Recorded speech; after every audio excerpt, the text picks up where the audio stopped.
રાજકોટ જિલ્લાના ધોરાજી નગરપાલિકાના પ્રમુખ સોનલ બારોટે રાજીનામું આપ્યું। અંગત પારિવારિક કારણોના લીધે રાજીનામું આપ્યાનો ઉલ્લેખ છે। જ્યારે રાજકોટ જિલ્લા કલેક્ટરને રાજીનામું આપ્યું છે। પ્રમુખ બન્યા બાદ તેમનો દારૂની બોટલનો વિડીયો વાયરલ થયો હતો। મીડિયા સાથેની વાતચીતમાં મુખ્યમંત્રી કોણ છે તેની પણ ખબર ન હતી।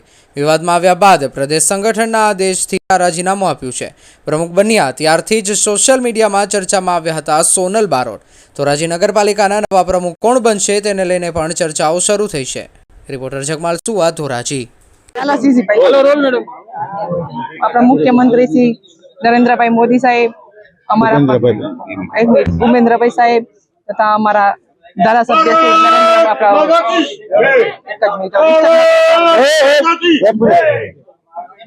શ્રી ધોરાજીના જે પ્રશ્નો છે એના માટે શું કરવું?